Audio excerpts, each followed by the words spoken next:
What's the fastest way someone realized he just messed with the wrong person? A new girl started halfway through the school year my junior year. I've no idea why, but from the first time she opened her mouth, the rest of the girls in the year were on her like a pack of dogs. It was absolutely relentless. They tormented this girl 24/7.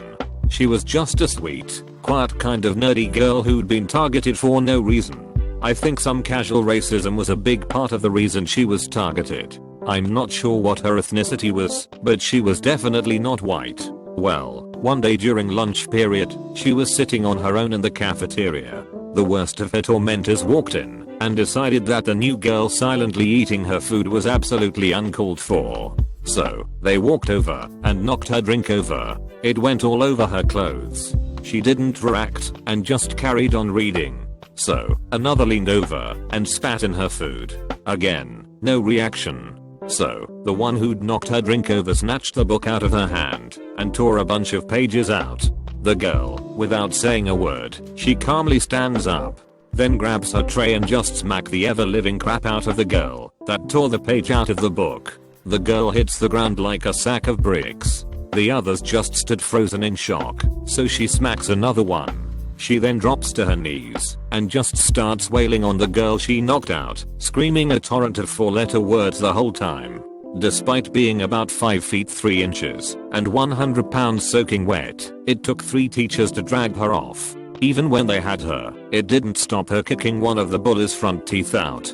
She was suspended for a few weeks, but nobody bothered her ever again. I wished I had had a class with her, so I cold high-fived her, because that was the most metal thing I'd ever seen. My brother-in-law, Josh, is an ex-Marine. He doesn't look it. He is a very noodly looking guy. My sister, Josh, and I decide to go out to a bar one night to catch up. We hadn't seen each other in about a year. We get a table kind of near the bar. We are taking turns going to get drinks.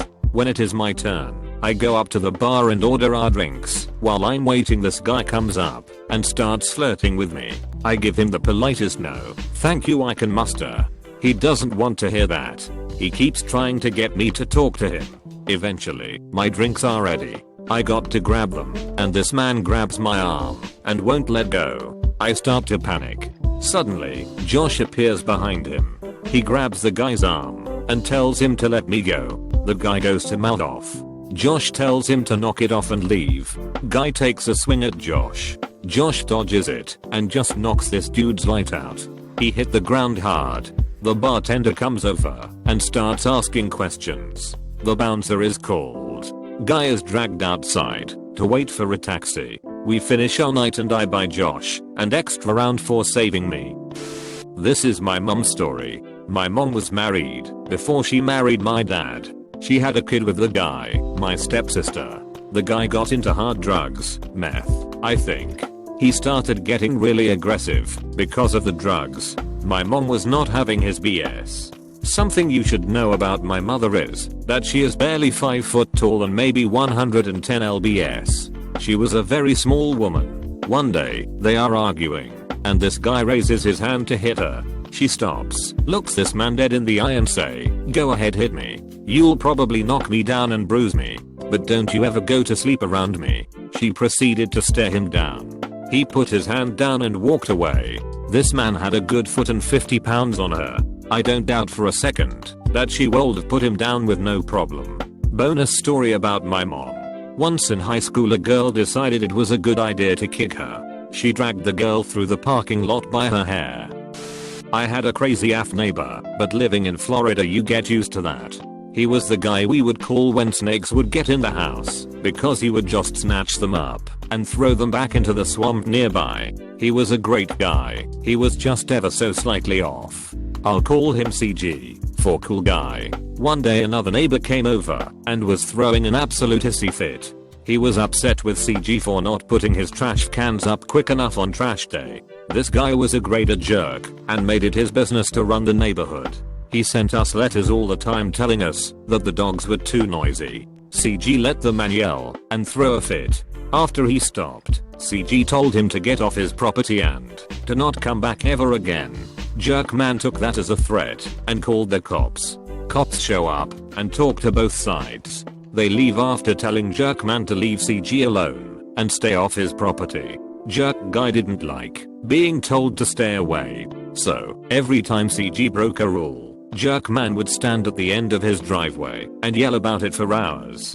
Soon, the yelling just turned into insults. He called CG all sorts of names and called him a lazy deadbeat. He called him stupid and a welfare fraud. CG didn't work much anymore because of a serious back injury he sustained from his job. I never found out what that job was, but I have a feeling it was something wild. Eventually, CG got tired of this and planned to get back at him. One day, I went over to his house to deliver a lasagna my mom made for him. She often sent food over as a thank you for removing snakes from the house. He told me to wake up early the next morning and sit on the porch. I asked him why, and he just told me that it would be worth it. I woke up early the next morning. My mom and dad were sitting in the kitchen drinking coffee. I told them to come with me. We all go sit on the porch. I look over, and CG is sitting on his porch. He waves hello and signs to wait a little. We sit and wait for about 5 minutes. Then we hear it, an ear-shattering scream coming from the house across the way where Jerk guy lived. He started cussing up a storm. He started yelling, and that's when we found out what was going on. Who put this mfing gator in my truck? Who did it? At this point my family start laughing. We know who did it. Who else would be able to get a gator into someone's truck? Jerk guy must have noticed CG sitting on his porch then. It was you, CG. I know it was. CG yelled back, I have a back injury. I can't lift a GD gator. The cops were called, but nothing could be done. There was no proof, no prints, no nothing. Best morning of my life. I was in the army when I was 18. And like you'd expect to stay with a few hundred angry young people, I got into more than a handful of fights. I was tall, in excellent shape, and had hands that were incredibly quick. Therefore, I was treating myself well, and had somebody's name that you didn't even want to mess up. Another man on our plane, a friend of mine, was said to be a college top-notch wrestler, never yet strong enough to make the Olympic team, which in 1980 did not go to Moscow. Anyway, being very full of myself, and having never seen this guy in any form of scuffle, I wanted to go to him. We just messed around. There was no rage involved, just one brave young guy testing another. A couple times I goaded him to show me what he got. I was well balanced, and happy for him. And then, I looked up to the sky on my back. I did not get hit. I've never seen him move before. No time had run out.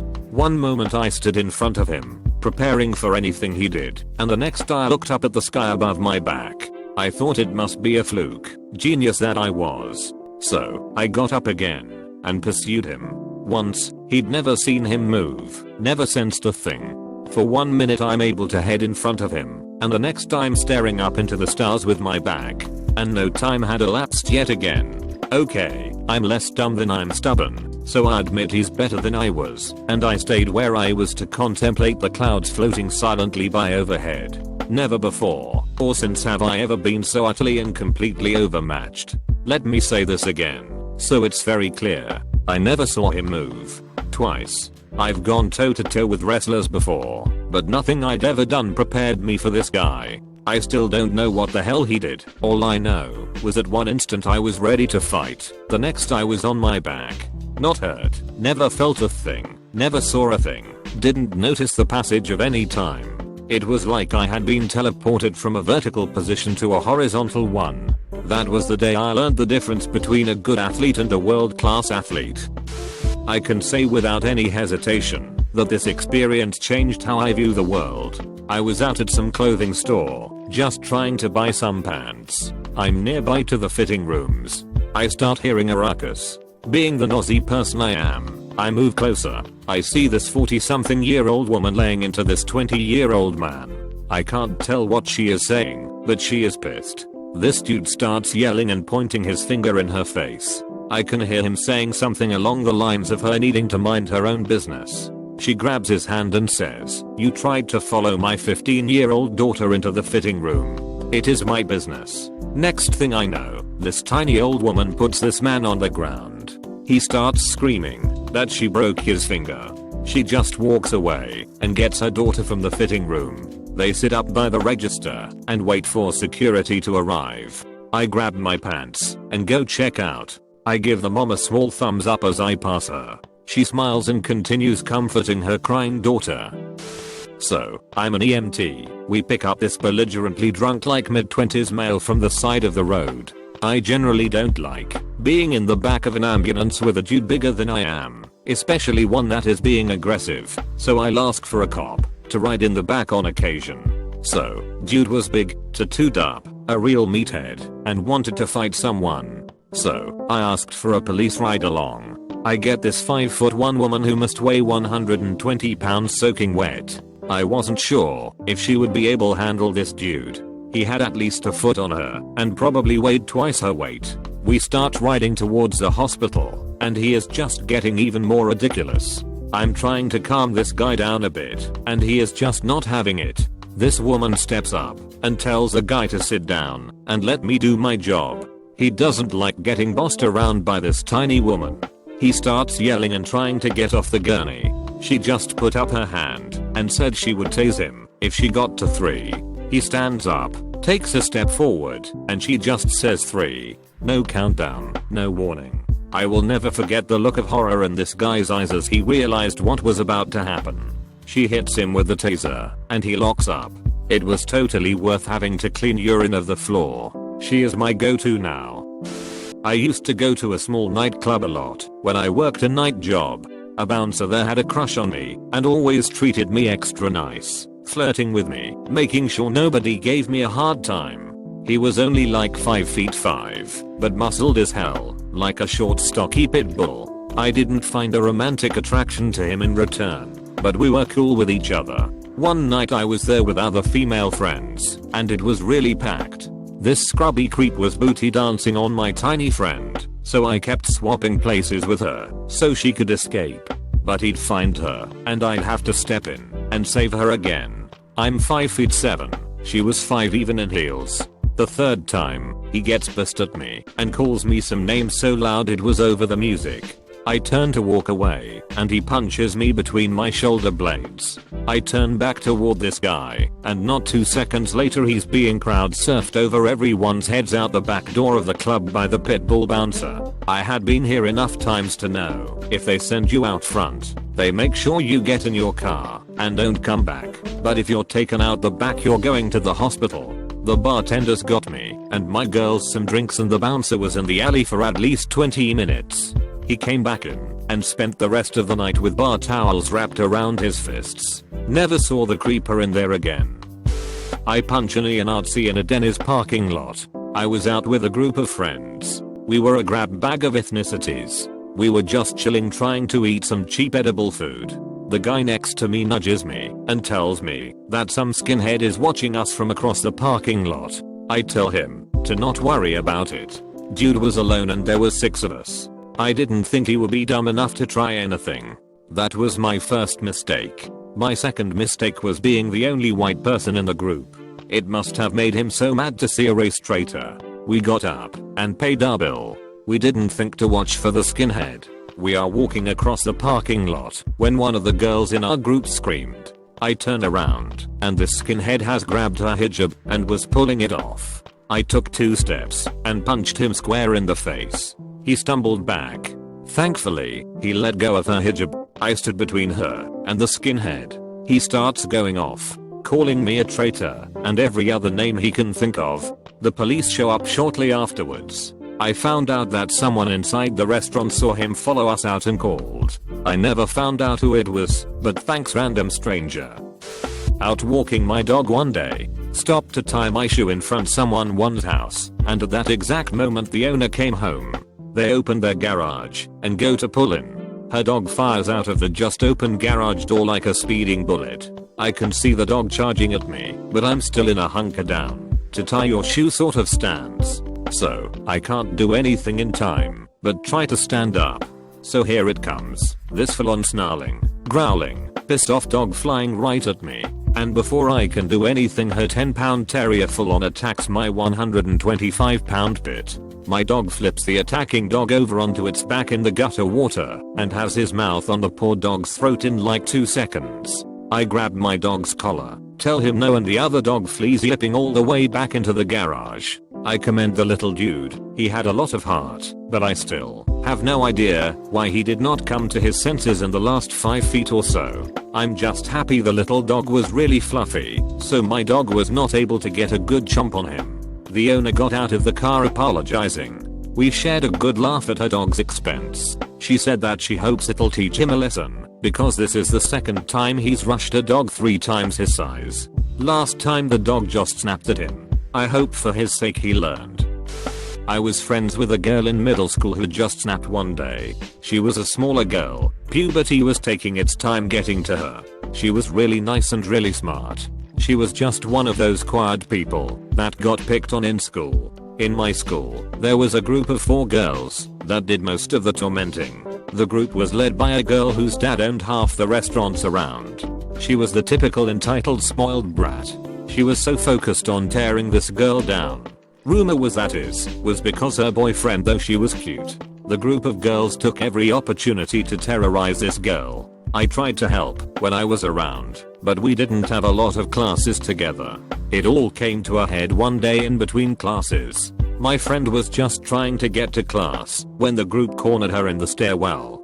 They started with their normal stuff. Insults, knocking her things out of her hands, pulling her hair. Well, the queen bee decided to step up her game and started talking about the girl's younger brother. My friend's younger brother was special needs. He was a great kid. He was just on the autism spectrum, so people treated him like he was stupid. This girl tells my friend that her asshole brother should just kill himself. She went to say something else, but was suddenly too busy swallowing her front teeth. My friend punched her so hard the girl fell down the stairs. She grabbed the next girl by the hair and just throws her to the ground. The other 2 girls took off running. A teacher heard the commotion and came to find out what was going on. My friend was taken to the office and was almost expelled. Her dad came in and shouted the principal down, reminding him that these girls had been harassing his daughter all year and they had done nothing about it. She ended up just getting a 2-week suspension. Queen Bee didn't come back to school. Her dad moved her to a private school. The other 3 girls didn't dare start anything else. Actually, the girl that got thrown to the floor came and apologized. It was very strange, but it was definitely appreciated. No one messed with her again. Bar manager here. One of my favorite customers was a 6'5", 300-ish pound Marine. He was a hulk of man with a heart of gold. He was the type of guy that would give you the shirt of his back. He was respected by all. This night he was in drinking, being on leave. He was chatting up a guy. Homophobic jerk came in and started shit about it. I promptly ejected him from the bar. Next thing I know, another regular comes in with his face bruised and his nose bleeding. Says some jerkwad in the parking lot sucker punched him in the face.